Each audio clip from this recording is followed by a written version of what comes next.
Hello friends, welcome to my channel. कैसे हैं आप लोग? आई होप कि आप लोग भी ठीक होंगे।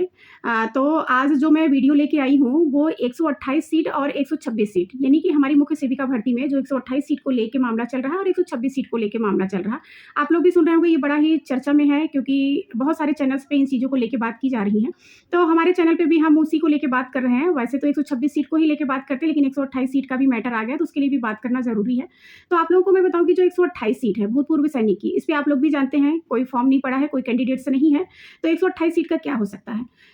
जैसा कि आयोग इस पे 128 सीट पे निर्णय लेने के लिए बिल्कुल स्वतंत्र है। आयोग जो चाहे 128 सीट का कर सकता है। वो चाहे यानी कि आयोग चाहे तो 128 सीट पे उन लड़कियों को ले सकता है जो डीबी करा चुकी हैं, या 128 सीट पे उन लड़कियों को भी ले सकता है जो बाहर हैं। क्योंकि जो हमारे कोर्ट से 126 सीट होल्ड हुई, यानी कि कोर्ट में जब 126 सीट होल्ड हुई, अनीता सिंह और 75 अदर्स जो हैं, हालाँकि मैंने जो पता किया उसके अकॉर्डिंग पता चला है कि टोटल 78 लड़कियाँ हैं, जबकि हमारी 126 सीट होल्ड हो गई है। हालाँकि 126 सीट तो होल्ड नहीं होनी चाहिए थी, होल्ड हुई है तो उसका भी जो रीज़न है वो आप लोगों के भी सामने आएगा, और रीज़न तो सामने आया ही है। कहीं से भी 126 सीट होल्ड नहीं होनी चाहिए थी। तब बात करूँगी जब 78 लोग थी तब भी 126 सीट होल्ड कर दी गई। जैसा कि दिया गया होगा रिपोर्ट जो कुछ है अनीता सिंह के साइड से, तो उसके अकॉर्डिंग 126 सीट होल्ड हुई है। तो 128 सीट आयोग, जब 128 सीट की बात कर रही हूँ तो मैं आपको बताऊँ कि 128 सीट को लेके जो भी मैटर चल रहा है, उस पे आयोग निर्णय लेने के लिए स्वतंत्र है। वो जो चाहे 128 सीट का कर सकता है, लेकिन जब 2567 पे 3.5 गुना लड़कियों को बुला के डीबी कराई गई, तो उसमें 128 सीट प्लस नहीं थी। 128 और 126 सीट हटाने के बाद ही 3.5 गुना लड़कियों को बुलाया गया है। और ये बोल दिया गया कि 2567 पे लड़कियों को बुलाया गया है, सिर्फ 126 सीट ही होल्ड हुई हैं। आप लोग ये कन्फर्म करें, आप लोग खुद आयोग जाएँ, इस बात को कन्फर्म करें कि क्या 2567 पे 3.5 गुना बुलाया गया है, या फिर 128, 126 घटाने के बाद 3.5 गुना बुलाया गया है। तो शॉर्ट में मैं बताऊँ आप लोगों को, तो 128 सीट पे बिल्कुल आयोग को निर्णय लेने की स्वतंत्रता है। वो जो चाहे वो कर सकता है इसका। इसके लिए हम लोग चाह के भी अपनी मर्ज़ी से कुछ नहीं कर सकते। लेकिन हाँ, जो 126 सीट है, उसके लिए हम लोग को स्पेशल अपील करनी पड़ेगी। और चाहे वो डीबी दी हो लड़कियाँ या ना दी हो, चाहे जो भी हो, स्पेशल अपील कर सकता है। स्पेशल अपील के तहत हमारे केस को सुना जाएगा। 126 सीट तो रिलीज़ होनी ही होनी है, चाहे आज हो, चाहे कल हो, चाहे परसों हो। तो 126 सीट पे किसी भी तरह से अनीता सिंह या उनके साथ में जो लड़कियाँ हैं वो इसकी एलिजिबल नहीं हैं। ये वही लड़कियाँ एलिजिबल होंगी जो मुख्य सेविका भर्ती में फॉर्म डाली हैं और एग्ज़ाम दी हैं। तो जैसा कि आप लोगों को भी पता है, वीडियो के माध्यम से बताया गया है कि 126 सीट उन लड़कियों को मिल जाएगी जो डीबी करा चुकी हैं। जो बाहर हैं वो बाहर ही रहेंगी, या तो सेकंड लिस्ट का वेट करें। तो मैं आप लोगों से पूछना चाहती हूँ कि डीबी की जो भी कट ऑफ गई है, और उससे ज़्यादा हम बहुत सारी लड़कियाँ बाहर हैं, 65 नंबर तक की लड़कियाँ बाहर हैं, तो आप कैसे भरोसा कर सकती हैं कि सेकंड लिस्ट पे आपको मौका मिल ही जाएगा? और फिर वेट करेंगी तो कब तक करेंगी? और फिलहाल जो मैटर कोर्ट में चल रहा है उसके लिए कौन क्या बोलता है, मैं क्या बोलती हूँ, दूसरे चैनल वाले क्या बोलते हैं, उस पे बिलीव करने के बजाय जो चीज़ें कोर्ट में बहस होती है, जो चीज़ें अपलोड होता है, उस पे आप यकीन करें। और जब ये चीज़ें क्लियर हो जाएँगी कि किसके साथ क्या होगा, तभी आप लोग इतना आतंक मचाएँ, इस तरह से आप लोग कमेंट करें। तो बहनों, आप मेरे तो ये नहीं समझ में आता, आप लोगों को दुश्मनी किस बात की है? इसलिए कि मैं कोर्ट गई हूँ और लड़कियाँ फ्रंट पे नहीं आई हैं। भाई फ्रंट पे तो कोई एक ही आता ना, अगर कोई दूसरी लड़की आती उसको भी आप यही कमेंट करते, और लड़कियाँ तो नहीं आई फ्रंट पे, तुम ही क्यों आ रही हो? तो हमारे साथ तो सभी लड़कियाँ कनेक्ट हैं ना, पर्टिकुलर मैं ही अकेले थोड़ी ना हूँ कोर्ट में। और सभी लोग मुझे कमेंट करते रहते हैं, तुम ऐसी हो, वैसी हो। मैं जानना चाहती हूँ कि कौन हूर की परी है और कौन कितने अच्छे बैकग्राउंड से है, कितनी जानकार है, कितना कॉम्पिटिशन निकाला है। तो हमारे ऊपर उँगली उठाने से पहले बहनों, अपने बारे में झाँक के देख लो, जो चीज़ें बोल रही हो वो कितना सही है। किसी के बारे में कुछ भी बोल देना, क्या ये राइट है? नहीं है। फिर मैं भी अगर अपने चैनल के माध्यम से ऐसे ही आप लोगों के कमेंट ला के आप लोगों को उल्टा-सीधा बोलूँगी, तो आप लोगों को अच्छा लगेगा क्या? तो कम से कम वो चीज़ें बोलो जो सही है, और झूठे मेरे ऊपर ब्लेम लगाना छोड़ दो, क्योंकि धीरे-धीरे अब लोगों को भी समझ में आने लगा है कि मैं किस लिए लड़ रही हूँ, क्या चीज़ें सही है, क्या नहीं है। और स्कोर कार्ड की माँग करना कोई गलत चीज़ नहीं है। जब तक स्कोर कार्ड जारी नहीं होगा, ये कहाँ से शो हो पाएगा कि 65-65 नंबर तक की लड़कियाँ बाहर हैं, 51 नंबर तक की लड़कियाँ डीबी कराई हैं। आप लोगों को ये छोटी-सी चीज़ समझ में क्यों नहीं आती है कि जब 51 और 52 नंबर की लड़कियाँ डीबी करा सकती हैं, तो 65 वाली क्यों नहीं करा सकती हैं? नॉर्मलाइज़ेशन में ये किस तरह का नॉर्मलाइज़ेशन है कि 61-62 वो 51-52 वाले अंदर हैं, 61-62-65, यानी कि 52 से ऊपर बात करें, 53-54-55 सब तो नहीं, मतलब और जो डीबी कराई हैं आप लोग भी जानते हैं। और लड़कियाँ बाहर क्यों हैं? कुछ तो गलत हुई है क्या? इतना कॉमन सेंस नहीं है आप लोगों के पास? और कोई भी चीज़ कहीं पर भी एक्सेप्ट तभी होती है जब उसमें कुछ चीज़ें सही होती हैं। बिना सही चीज़ के कोई भी चीज़ एक्सेप्ट नहीं होती, खासकर कोर्ट में। तो आप लोगों को लग रहा है कि हमारा मैटर डिस्पोज हो जाएगा, हम हार जाएँगे, आप लोग जीत जाएँगी। सबकी बात नहीं कर रही हूँ, बस उन लड़कियों की बात कर रही हूँ जिन्होंने इस तरह से कमेंट्स किए हैं। तो जो चीज़ें आपको भी लग रही है और हमें भी लग रही है, तो आपकी जीत होगी, हमारी जीत होगी, किसकी जीत होगी बहनों इंतज़ार कर लो, उसके बाद कमेंट करना। मेरा वीडियो आता रहेगा, आप लोग ये ना सोचें कि केस खत्म हो गया तो मेरा चैनल बंद हो जाएगा, बेचारी अपना मुँह लेके कहाँ जाएगी। तो इतना याद रखो कि एक रास्ता बंद होता है ना तो दूसरा रास्ता अपने आप ही खुलता है। मैंने पहले से ही तैयारी कर ली है कि अगर मैं हाई कोर्ट में हार जाती हूँ, डबल बेंच में हार जाती हूँ, तो उसके बाद मुझे क्या करना है। पहले से ही मैंने तैयारी कर रखी है कि उसके बाद मुझे क्या करना है, क्या नहीं करना है और इतना यकीन दिलाती हूँ कि मेरे साथ जितनी भी लड़कियाँ जुड़ी हैं, मैं उनके साथ अन्याय नहीं होने दूँगी। न्याय में देरी ज़रूर लगेगी लेकिन अन्याय नहीं होने दूँगी। मेरे ऊपर ट्रस्ट किया है आप लोगों ने, तो ट्रस्ट रखिए। भले मैं जॉइनिंग के दूसरे दिन रिज़ाइन दे दूँ, लेकिन मैं न्याय पाने तक लड़ती रहूँगी हर उस लड़की के साथ। तो बहुत सारे लोगों ने भी मुझे कमेंट किया आपको नौकरी की ज़रूरत नहीं है तो आप इसमें क्यों आई हैं? तो मैं आप लोगों से पूछना चाहती हूँ कि मैंने तो रियली में बहुत सी जॉब के लिए तैयारी की और मेरी जॉब लगी भी, उसका भी प्रूफ़ दूँगी तभी यकीन होगा। इस चैनल पे मैं बोलूँगी तो आप लोगों को यकीन नहीं होगा, क्योंकि मैं भी चाहती थी कि मुझे भी अधिकारी रैंक की जॉब मिले। तो ये अगर मैं कहूँगी कि मैंने इतनी मेहनत किया तो कुछ लोग आएँगे इसमें हँसने वाला भेज देंगे या कुछ लोग मज़ाक में कुछ भी कमेंट लिख देंगे, बिना जाने समझे। मैं आपसे पूछना चाहती हूँ कि कोई भी अधिकारी चाहे पीसीएस के थ्रू, किसी के भी थ्रू हाँ, जो भी आती है अधिकारी रैंक की पोस्ट कितनी सीटें होती हैं? 200, 300, 350?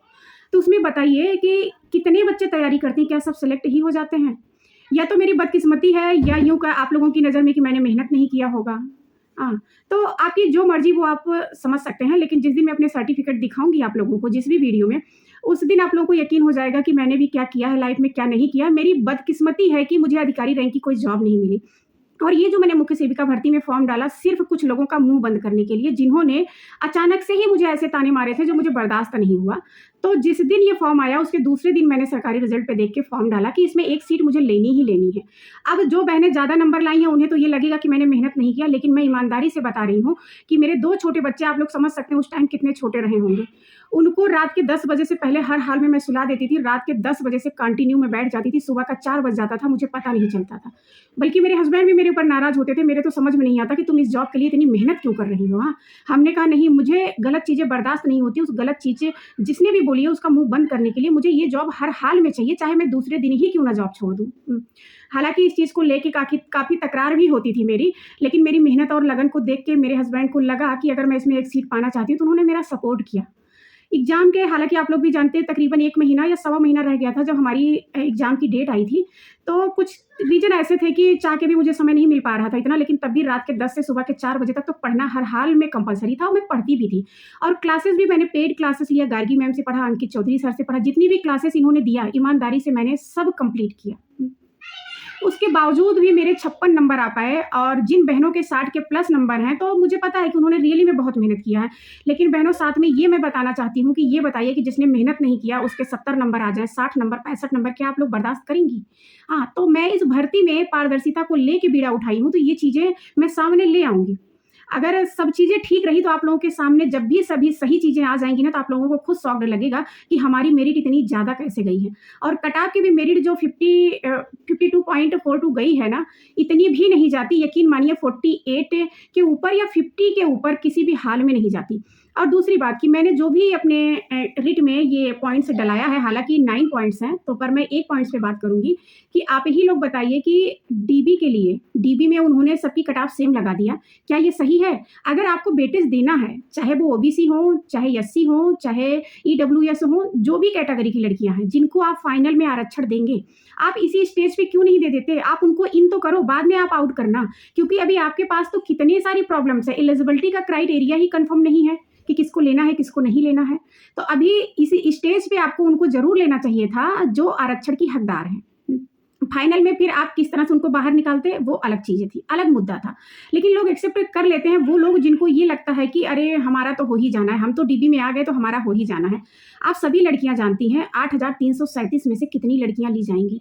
बाकी सबके साथ जब वही चीज़ें होंगी जो आज हम लोगों के साथ हुई है, कि हम लोग के नंबर होने के बावजूद भी हम बाहर हैं, जब आपका फाइनल रिज़ल्ट आएगा आपको ये पता चलेगा आपसे कम नंबर वाली लड़कियाँ फाइनल सेलेक्ट हो गई हैं, तब आप लोग भी वही चीज़ बोलेंगी आके जो आज हम लोग बोल रहे हैं। तो हमारे साथ जो लड़कियां हैं बहनों, उनका भी दर्द मैं समझती हूँ, जो डीबी करा चुकी हूँ उनका भी दर्द मैं समझती हूँ, जो ये कहती हैं कि रिजल्ट आने दो, आपने ये कर दिया वो कर दिया, हम लोग की शादी नहीं होने दे रही, अपना तो शादी कर ली हो, ऐसा हो गया वैसा हो गया। तो मैं आप लोगों को बता दूं बहनों कि हर चीज की सिचुएशन अलग अलग होती है। तो आप सिर्फ अपने बारे में ही क्यों सोच रही, क्या आपके ही जैसी पीड़ित वो लड़की नहीं हो सकती जिसकी तो डीबी भी नहीं हुई और नंबर भी अच्छे हैं? आप बताइए, क्या 65 नंबर कम होता है? फर्स्ट शिफ्ट का पेपर इतना हलवा आया था कि कोई भी 65 नंबर ला ले, कोई भी 60 नंबर ला ले। तो आप लोग स्कोर कार्ड की बात तो हर कोई कर सकता है ना, स्कोर कार्ड की मांग तो हर कोई कर सकता है ना। कहते हैं ना कि आज तक यूपी ट्रिपल एससी ने ऐसा किया नहीं, स्कोर कार्ड जारी किया नहीं, तो इस भर्ती में क्यों जारी किएगा? कोई भी चीज फर्स्ट टाइम ही होती है ना, फर्स्ट टाइम ही तो पहली बार होता है, उसके बाद में वो चीज रिपीट होती है। क्यों आप लोग जानते नहीं यूपी ट्रिपल एससी कितनी भ्रष्ट है? सभी भर्तियों में क्या खेल हो रहा है सब कोई जानता है। जानबूझ के आप सभी लोग अनजान इसलिए बन रहे हैं क्योंकि मैं कोर्ट गई हूँ। तो आप ही लोग क्यों नहीं रिट डाल देते भाई कि स्कोर कार्ड जारी हो जाए उसके बाद फाइनल भर्ती हो, तो जितना भी दूध का दूध है पानी का पानी है सब सबके सामने आ जाएगा। कितनी बार मैं अपने चैनल के माध्यम से बताऊं। तो बात करती हूँ 126 सीट की। आप ही बताइए, 126 सीट होल्ड होने के बाद आयोग ने डीवी का रिजल्ट जारी किया कितना? 3.5 गुना।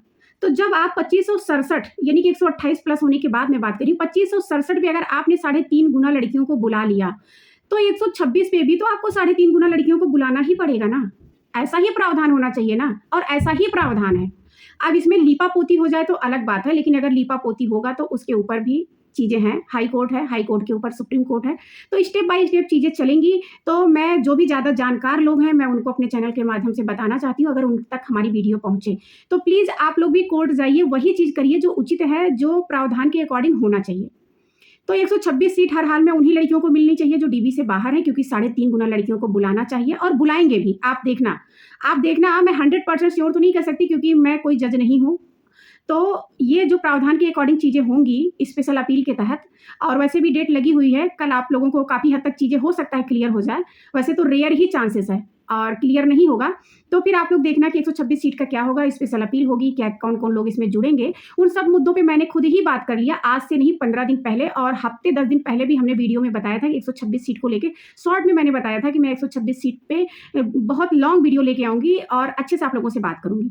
तो 126 सीट पे कोई रिट फाइल नहीं हुई है, जैसा कि मोहिनी सिंह को लेके बताया गया है। मोहिनी सिंह ने 126 पे रिट नहीं डाला है, इंटरवेंशन इन्होंने जाके विभाग में डाला है कि उसका ये मतलब है कि अगर अनीता सिंह को सुना जाए तो 126 सीट पे हमें भी सुना जाए, क्योंकि अनीता सिंह तो रेगुलाइजेशन की बात कर रही हैं, जिसको रेगुलाइजेशन का जो भी डिसीजन लेना है वो विभाग लेगा। विभाग जाने की वो इन अस्थायी लड़कियों का, यानी कि अस्थायी जो भी अनीता सिंह है, इनके साथ में जो भी लड़कियां हैं या महिलाएं हैं, इन पे वो डिसीजन क्या लेगा, और उनके पास खुद ही सीटें हैं और 50% सीटें जो प्रमोशन के लिए रखी जाती हैं वो इनको स्थायी के तौर पर दिया जा सकता है, लेकिन हमारी 126 सीटें इनको नहीं दी जा सकती किसी भी हालत में, क्योंकि ये हमारी फ्रेश भर्ती है, विज्ञप्ति आई है जिसमें हम सभी कैंडिडेट्स ने एग्जाम दिया है, तो राइट हम लोगों का है।